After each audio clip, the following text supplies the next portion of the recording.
tarde. Boa tarde a todos. Espero que me estejam a ouvir em condições. Antes de mais, muito obrigado, quer os que estão aqui nesta tarde soalheira de domingo, em Lisboa, quer aqueles que estão a ver em streaming, na internet. E, portanto, tendo em conta este ciclo de publicações da Fundação Francisco Manuel dos Santos, vamos, um bocadinho mais que apresentar o livro, falar sobre alguns temas dos oceanos e quero primeiro, obviamente, agradecer à Fundação o convite e, antes de passar a palavra, apresentar aqui as duas pessoas que comigo estarão, que é a autora do livro, obviamente, Teresa Firmino, jornalista do Público, com muitos trabalhos e que conheço desde 2006, quando nos acompanhou numa expedição ao Banco de Gorrins, e com muitos trabalhos na área da ciência, do ambiente e do mar, e, portanto, profunda conhecedora também dessa interação. E o Sr. Ministro do Mar, que ainda não tinha cumprimentado em funções, mas que conheço da sua parte de carreira de dirigente de instituições científicas, nomeadamente do IMAR, do DOP, que me acolheu, sobretudo em curtos intervalos, desde, salvo erro, 1991.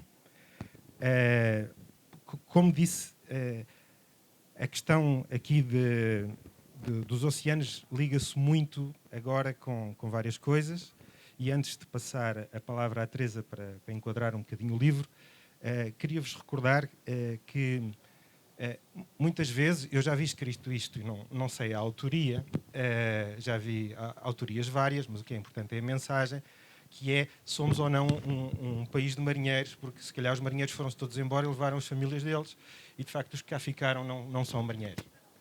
E portanto, isto é o mote para a questão como olhamos para os oceanos hoje em dia a partir de Portugal. E, de facto, tivemos aqui um hiato grande, depois da Revolução dos Cravos, com a viragem para a Europa, para a Comunidade Económica Europeia, para a União Europeia, e depois virámos um bocadinho em 1998, um bocadinho antes, obviamente, com a preparação da Expo e tudo isso. E, de facto, o que é que ficou quando esprememos dessa parte? E este livro, que não tem, obviamente, esse enfoque, a meu ver, dá bastantes pistas para ver o que é a nossa relação e, sobretudo, aquilo que queremos da nossa relação com o oceano, que aqui temos à porta nos próximos tempos. E, portanto, o desafio, agora eu pedi à autora para enquadrar um bocadinho e depois passaria a palavra ao Sr. Ministro para algum primeiro comentário. Obrigado. Obrigada, Gonçalo. Boa tarde a todos.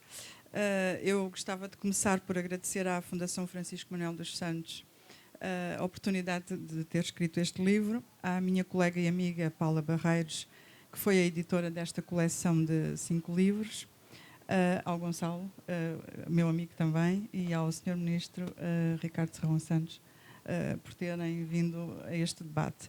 O livro é sobre o nosso planeta e é sobretudo sobre 3 grandes crises: a crise climática, a crise da biodiversidade e a crise do plástico, com que nos debatemos hoje. E, obviamente, nestes 3 lados desta questão, os oceanos são bastante importantes.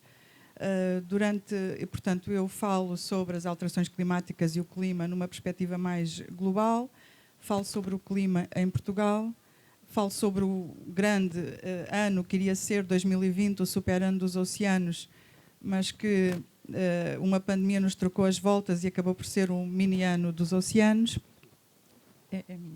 Acabou por ser um mini ano dos oceanos.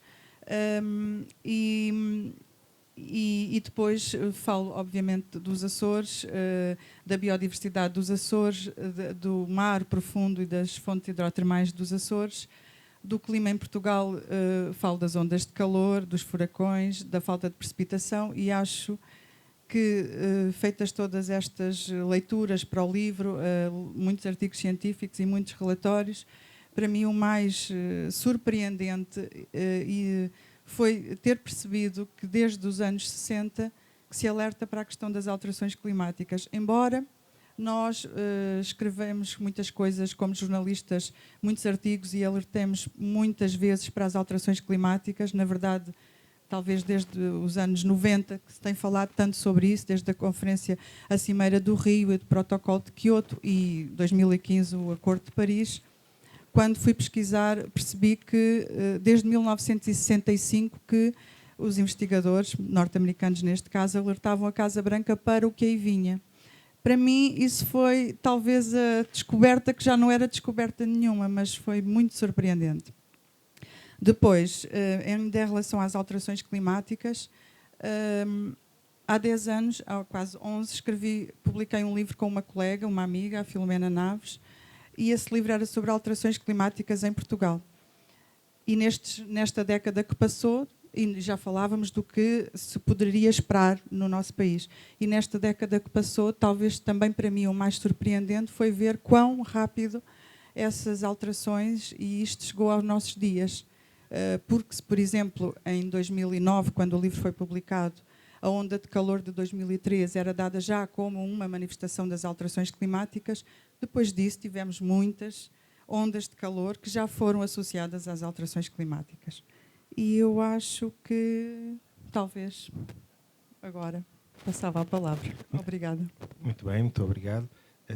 Sr. Ministro, independentemente de algum comentário geral, eu começaria exatamente por este ano que não foi, ou seja, 2020, o livro foi para o prelo em dezembro, salvo erro, não é? E, portanto, ainda fala em muitas coisas. 2020 ia ser um grande ano, nacional e internacionalmente, dos oceanos. Existiam muitas iniciativas marcadas. E o que é que fazemos, Sr. Ministro? Esquecemos? Vamos passar para 2021? Diga-nos lá. Tá? Bom, para já, se me permitem umas palavras prévias, uma delas para, de facto, felicitar a Fundação Francisco Manuel dos Santos, não só por este conjunto de 5 livros, pelo livro da Teresa Firmino, mas pelo trabalho todo que têm feito para conhecermos melhor, de facto, o país, a Europa. Portanto, quero felicitar vivamente a Fundação Francisco Manuel dos Santos, são de facto uma lufada de ar fresco em Portugal. Por outro lado, felicitar e cumprimentar a Teresa Firmino, cumprimentar o Gonçalo Calado. Conheço a Teresa Firmino, mas antes disso, outra coisa. Obviamente, eu agora ocupo o lugar de ministro, mas gostava que fosse visto aqui não como cidadão, como cientista, como político, e como uma espécie de Dom Quixote, não um Dr. Jekyll, que é Mr. Hyde, mas uma espécie de Dom Quixote que viaja entre estes três e, por vezes, não fáceis papéis. E, portanto, Gonçalo, cumprimentar ao Ricardo e a Teresa também, e vamos fazer isto de uma forma mais informal. Mas estava eu a dizer, conheço a Teresa Firmino há muitos anos e conheço-a, de facto, como uma jornalista ímpar no âmbito da ciência e do ambiente, e pude, ao longo dos anos, admirar e seguir os trabalhos que ela fez. É uma pessoa que também tocou com as mãos na massa, em cruzeiros científicos, e que esteve sempre na ponta, no jornalismo de ponta. Comunicar ciência não é fácil, e nós percebemos, tendo chegado aqui a 2020, que com tanto conhecimento científico, e esse primeiro capítulo do livro da Teresa sobre o tio Wally, Tio Wally era somente o Wallace Smith Broker, que foi um dos grandes cientistas e oceanógrafos, além de ser bioquímico, julgo eu, que um dos primeiros a falar sobre, de facto, o flagelo e o perigo e o caminho que estávamos a levar no contexto das mudanças climáticas. Mas antes desse, houve um outro que a Teresa Firmino, aliás, revê com muita argúcia, que é um cientista, Roger Revel, que também americano, que em 1957, e estamos a falar de 1957, publicou um grande artigo que diz que a sociedade humana estava a sujeitar o planeta a uma experiência geofísica que não podia ter sido feita no passado, que não poderia ser repetida no futuro, e essa experiência geofísica era trazer para a atmosfera e para a superfície do planeta todo o CO2 sequestrado que permitiu, de facto, que a vida evoluísse no planeta. E é interessante, e isto aprendi porque eu não sabia disso, quando li o livro da Teresa Firmino, que em 1957 um jornalista também, que estava a seguir pelos vistos o Roger Revel, é o primeiro jornalista, é onde sai pela primeira vez uma referência a aquecimento global, que depois ficou perdida de facto no jornalismo. Mas isto para mostrar que de facto os jornalistas estão atentos, avisam, mas a sociedade continua o seu progresso perigoso, como aquele que nós fomos levando.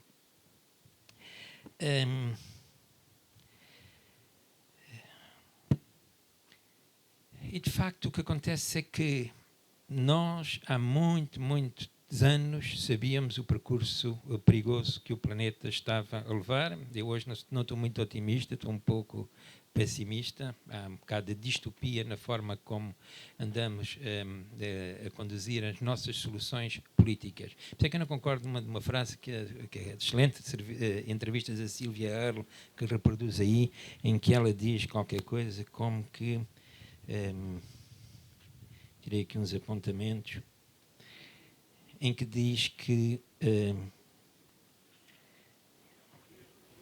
desculpem... Onde ela fala do otimismo, onde eu lhe pergunto sobre o otimismo. Onde ela diz que os políticos que não deve ser, que isto não é uma questão política, é uma questão científica. E uma vez, lembro-me, umas conversas que uma vez tive com a Teresa Firmino, eu disse que nós podemos ter muitas soluções políticas, muito conhecimento, soluções científicas, muito conhecimento científico, mas se não houver ação política, estamos num caminho muito complicado. E se não houver boa governação, não podemos aplicar o nosso conhecimento. E hoje estamos numa situação no planeta em que vemos grandes dirigentes políticos, dirigentes que são fundamentais para reverter o caminho que o planeta levou em termos de desastre ecológico, desastre ambiental, desastre de poluição, que estão a negar as evidências científicas. Enquanto tivermos políticos desses a negar as evidências científicas e, sobretudo, políticos, já agora me permitam, da grande ciência americana, porque temos que reconhecer que a ciência, que estamos a falar de um país onde a ciência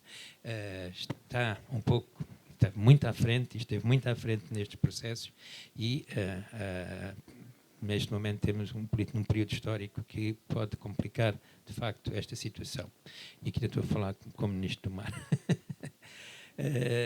A situação do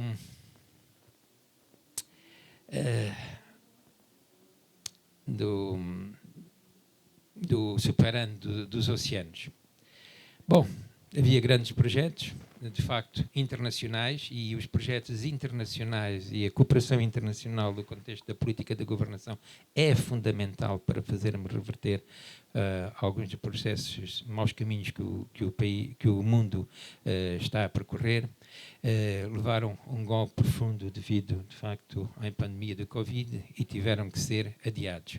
Eles foram adiados na prática, ou seja, não tivemos reuniões, mas posso-lhes dizer que ao longo destes meses tive imensos, e continuamos a ter imensos web seminars, ou como é que se chamamos a isso, de motivação e de manter o progresso para que em 2021, obviamente tudo dependerá de como evolua a pandemia do Covid-21, possamos realizar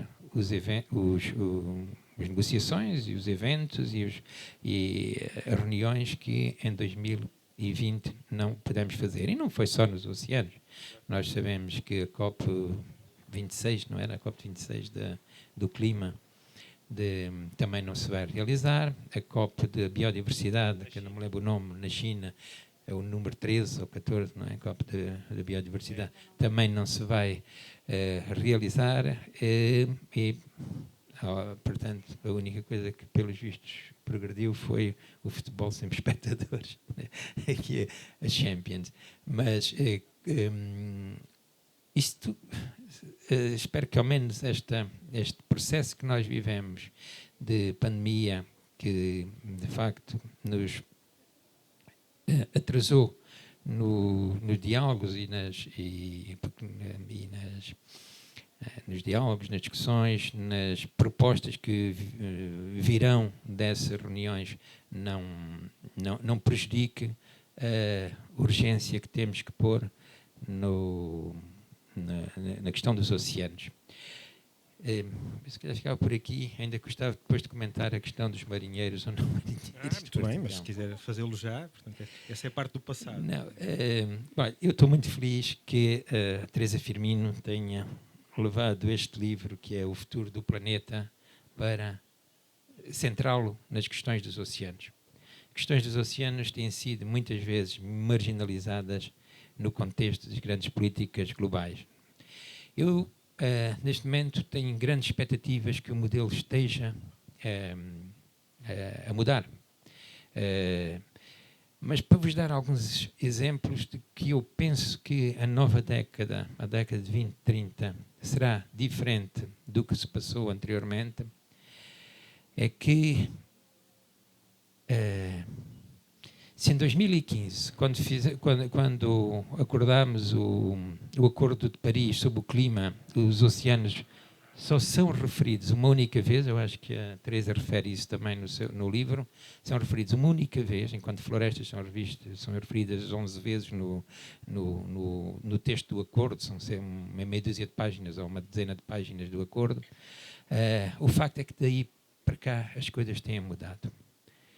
E não esqueçamos que, por exemplo, também nas questões do IPCC, do Comitê Internacional para as Mudanças Climáticas, só em 2018, salvo erro, é que houve um relatório específico sobre os oceanos e também a criosfera, em que foram postos as questões da relevância dos oceanos. E eu, como cientista, quando vim para a política e, sobretudo, quando estive no Parlamento Europeu, apercebi-me que, se calhar, tinha andado... Digo, chegava que toda a gente achava que os oceanos eram, de facto, um elemento fundamental para a vida do nosso planeta, para o equilíbrio do nosso planeta, para a sustentabilidade do nosso planeta. Descobri, comunicando com muitos outros políticos, que para eles aquilo era uma coisa secundária. Aliás, a Silvia Erro também fala um bocadinho nessa situação. Mas tivemos em 2018, pela primeira vez, um relatório do IPCC sobre os oceanos. Temos, pela primeira vez, no Horizonte Europa, que é um novo horizonte, que é uma nova linha de financiamento da investigação científica, uma missão dedicada aos oceanos. E o Horizonte Europa só tem 5 missões, uma para o cancro, uma para os solos, uma para o oceano, e não me lembro das outras 2, peço desculpa, digital ou coisa parecida. Portanto, há aqui, de facto, um conjunto de indicadores. Tivemos, pela primeira vez, uma grande reunião das Nações Unidas sobre os oceanos. Íamos ter a segunda, foi em 2017, em Nova Iorque, que foi coordenada pela Suécia e por Fiji. Íamos ter a segunda em 2020 aqui em Lisboa, mas mantemos a promessa de que ela se vai fazer. E durante este tempo todo, de facto, Portugal manteve a sua ideia de estratégia nacional para o mar ou para os oceanos. Eu diria, nós se calhar andávamos avançados em relação ao tempo, se calhar andávamos avançados em relação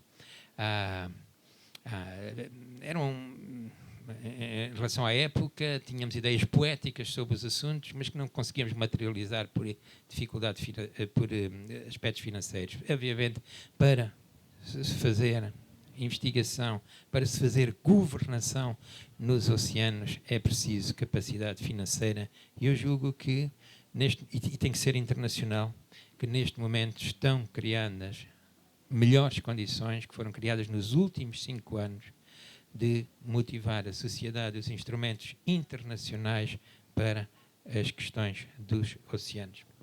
Muito obrigado.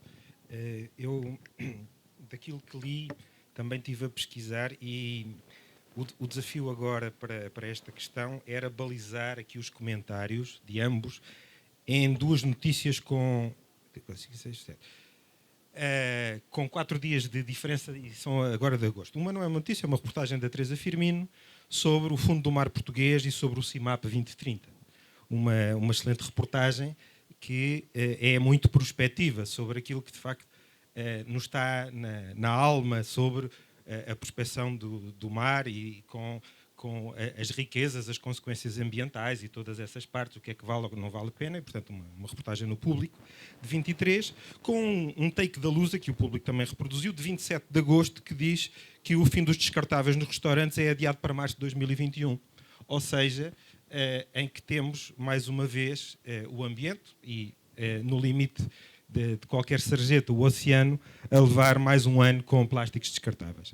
E, portanto, é neste espartilho que vivemos o presente e eu gostava, porque acho que tem tudo a ver com o que está no livro.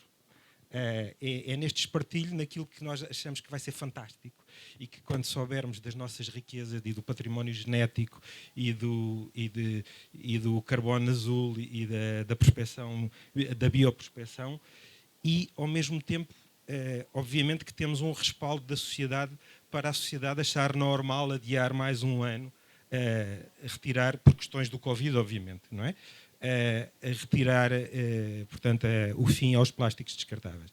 E, portanto, era neste espartilho que eu gostava de algum comentário, porque eu acho que é muito relevante dos desafios que se nos afiguram no presente. Bom, eu vejo a Covid como um parênteses no que ia ser este ano sobre os oceanos, um parênteses gigante, mas ao mesmo tempo não pode ser um pretexto nem uma desculpa para agora ser tudo permitido, fazer tudo ao ambiente. Acho que devemos retomar, assim que possível, o caminho que estávamos a tentar seguir como sociedade e como planeta, globalmente, e os descartáveis, obviamente. Aliás, dois capítulos do livro são sobre o problema dos plásticos, que também, nos últimos tempos, nos últimos anos, é um problema subejamente conhecido. Já não há desculpa para o ignorarmos, para fingirmos que não existe, e acho que é de facto a altura de retomar o que estávamos a fazer e combater o uso desnecessário de plásticos. Os plásticos também são importantes na nossa vida, mas se calhar a forma como os utilizamos é que tem que ser mais racional. Em relação ao que queremos fazer ou não sobre o fundo do mar, eu acho que, primeiro de tudo, há que conhecer o que existe no nosso fundo do mar, acho que há que mapeá-lo e depois, obviamente, sobre isso terão de ser tomadas decisões políticas sobre como, se vamos explorar esses recursos que possam existir e como é que o vamos fazer. Para mim, eu penso que também a maneira como eu olho para essa questão é, acima de tudo, terá de existir um equilíbrio, porque não podemos enverdar numa perspectiva economicista dos nossos recursos, esquecendo o ambiente, quando o ambiente e os recursos naturais são eles próprios também um valor muito para lá da economia. E é nesse equilíbrio que eu penso que também será difícil, por vezes, de seguir ou de alcançar, e é, acima de tudo, uma decisão política sobre o que é que queremos fazer sobre o nosso fundo do mar e sobre os nossos recursos. Sobre uma questão anterior, em que tem a ver com as alterações climáticas, gostava só de acrescentar uma coisa. Eu também olho para essa questão, se formos ver o passado, vimos muitos alertas, vimos muitos investigadores e muitos cientistas globalmente, muitos relatórios, já não há desculpa para fingirmos também que esse problema não existe. Mas, enquanto no passado é como se estávamos numa encruzilhada e decidimos seguir o caminho, se calhar, menos favorável ao planeta e, em última análise, ao ambiente e, em última análise, a nós próprios, eu acho que agora chegamos à encruzilhada final. Agora é o momento de todas as decisões, ou das decisões mais importantes, e não há muito mais que esperar. Por agora é tudo. Um comentário? Obrigado. Pronto, estamos a falar do livro da Teresa Firmino, e a Teresa Firmino trata muito bem a questão dos plásticos no seu livro, com a ideia do Dr. Jekyll e Mr. Hyde, eu tenho precisamente também a mesma percepção. O plástico é uma invenção tecnológica fabulosa dos anos 30, que depois expandiu, fundamentalmente cresceu nos anos 50 em termos de indústria e de inovação e tecnologia. E é também nos anos 50 que entra nessa filosofia do a vida é boa para gozar, isto é utilizar e deitar fora, e é assim que entra esta ideia de que o plástico...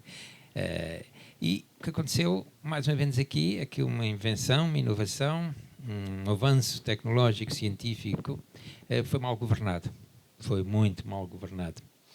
E a situação dos plásticos não se resolve se não entrarmos, de facto, numa sociedade circular, porque quer o plástico seja bioplástico, também não resolve se continuarmos a deitar fora, e muitos deles têm problemas que hoje ainda não conhecemos.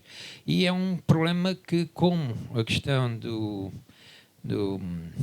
da libertação do CO2 para a atmosfera e para os oceanos, enquanto o oceano teve a conseguir absorver aquilo tudo, coisas correram bem, não se sentiu tanto, mas o aviso estava lá. Os plásticos também, e o lixo, e a maneira como utilizamos e governamos, de facto, os nossos utensílios, está anunciado há muito, muito tempo. Vocês conhecem provavelmente o grande navegador Thor Heyerdahl, um norueguês, que em 1947, nas descrições que faz das suas viagens, diz que viaja pelo oceano e depois de chegar a umas ilhas, salvo erro, no Pacífico, não tinha visto nada, nenhuma presença, nenhum sinal de presença humana no mar todo. Em 1950 e tal, nos anos 60, já nos seus relatos diz que de 10 em 10 dias começa a haver presenças de detritos humanos. E em 1970 diz que todos os dias via bolsas de petróleo, via plásticos no mar. E, portanto, isto também estava, de facto, anunciado. Os navegadores sabiam, a ciência sabia, a cultura pop sabia. Vocês conhecem um grupo chamado Aphrodite's Child, que é um dos demi-russos, o Vangelis, toda a gente conhece, era um grupo grego que nos anos 60 lançou uma canção um bocadinho obscura chamada Plastics Nevermore.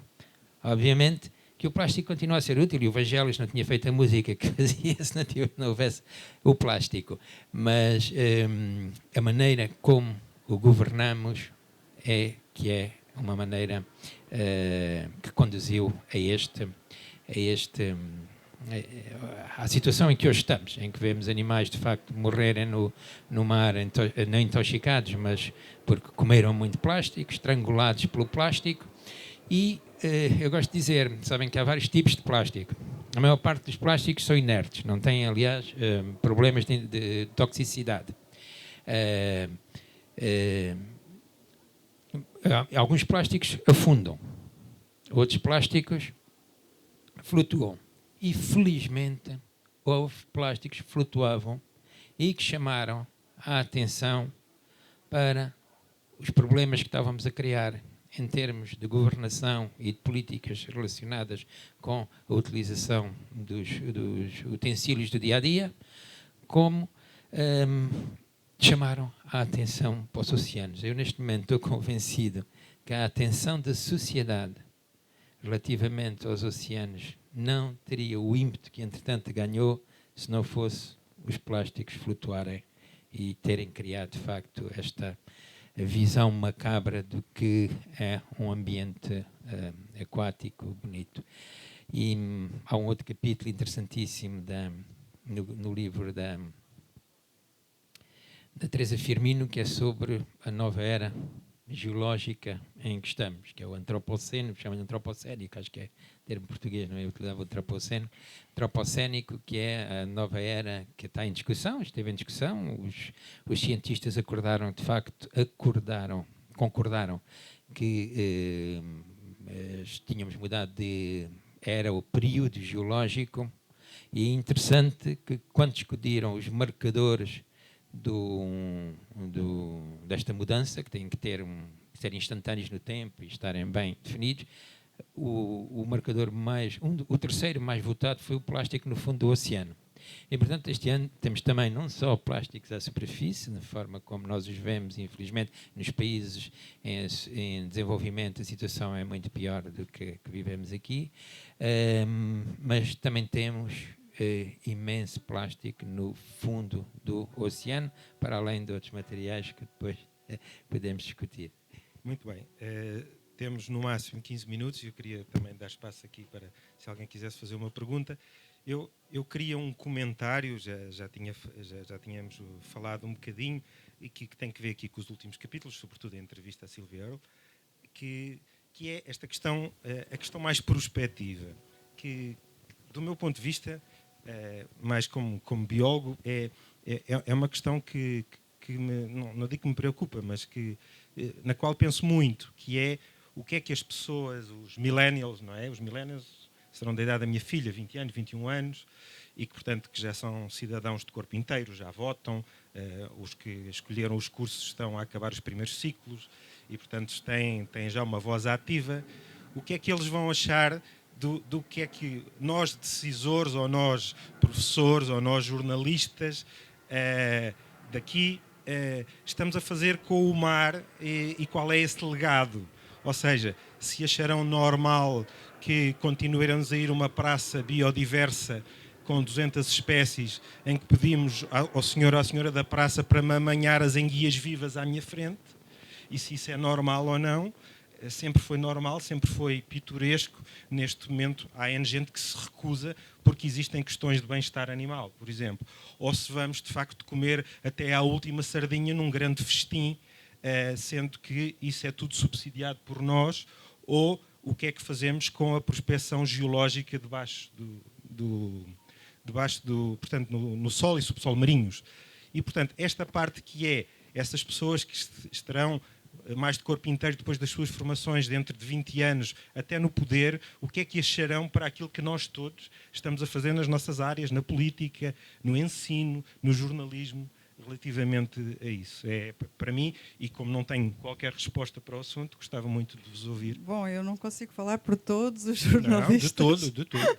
deste país e do planeta, mas na parte que me cabe a mim, eu de facto procuro, e este livro é isso, é um alerta para todas essas questões, procuro despertar essas questões, dar a perceber, muitas dessas questões são muito técnicas e científicas, portanto, colocá-las numa perspectiva em que qualquer pessoa que não tenha formação científica necessariamente nas ciências puras e duras, digamos assim, consiga entender.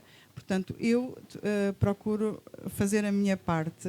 Se isso é suficiente, não, terá de haver muitas outras pessoas, muitas outras competências, incluindo a política. E até voltando à questão anterior dos plásticos, o que eu disse sobre as alterações climáticas e sobre a exploração também dos recursos, que em última análise é uma questão de decisão política, cada um de nós como cidadãos pode de facto fazer a sua parte. Podemos tentar ser o mais respeitosos com o ambiente, mas se chegamos a um sítio onde tudo está embalado em plástico, é de facto complicado e transcende a minha decisão muito pessoal e individual. Portanto, cada um de nós pode fazer a sua parte do ponto de vista individual, mas depois é preciso, do ponto de vista da sociedade, a um nível político dos países e depois dos países a um nível dos vários países, haver essas decisões mais concertadas, porque senão um só indivíduo de facto também não consegue, uma andorinha não consegue mudar. Mas eu penso, ainda assim, que se calhar os millennials também despertaram para estas questões, e se calhar também porque não só os millennials, mas outras pessoas estão também a alertar para estas questões do ambiente, da biodiversidade, da crise climática, da crise da biodiversidade, dos plásticos. E, claro, no último ano tivemos a Greta Thunberg, que também teve, independentemente das críticas que lhe possam ser feitas, também teve um papel muito importante em alertar os mais jovens para o clima e para as alterações do clima. Muito obrigado. Bom, sim.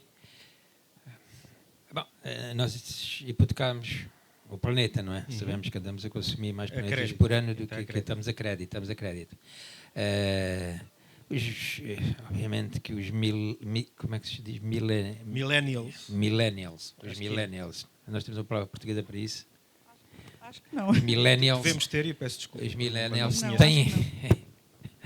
têm que se organizar, obviamente, como a sociedade toda ela tem que se organizar. Eu gosto de dizer que as políticas, a governação, as soluções que temos que encontrar não dependem de uma discussão, de uma relação entre os políticos e os cientistas. E os políticos que estão disponíveis para ouvir os cientistas e encontrarem soluções comuns. Depende muito da sociedade e da sociedade organizada.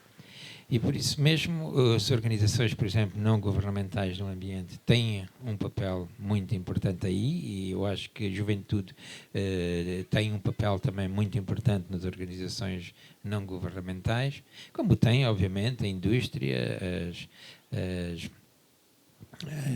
os negócios têm que ser trazidos para esta plataforma, porque sem financiamento também não conseguimos avançar, e têm também as fundações, e hoje temos muitas fundações que têm um papel importante no financiamento de soluções que são necessárias para reverter muitos dos processos críticos em que colocamos o planeta. Agora, os millennials não podem simplesmente dizer que vocês aqui, os velhinhos, fizeram tudo mal, porque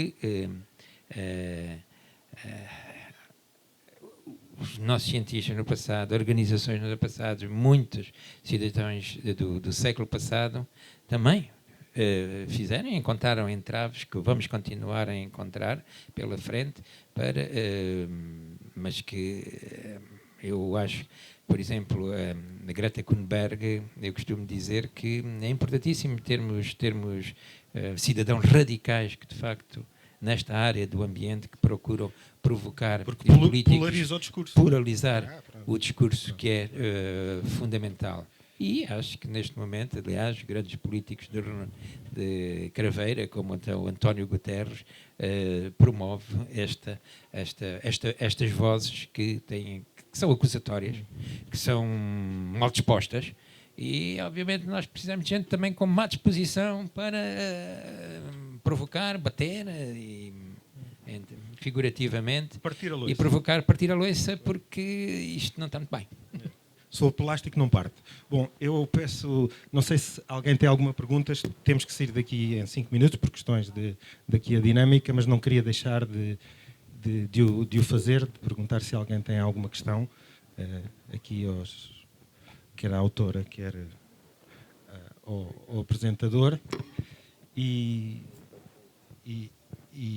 se não, penso que podemos terminar. Foi para além da questão do livro. Eu agradeço, e agora não gosto de falar da minha parte, mas como professor agradeço muito. É um elemento fantástico para o debate nas aulas.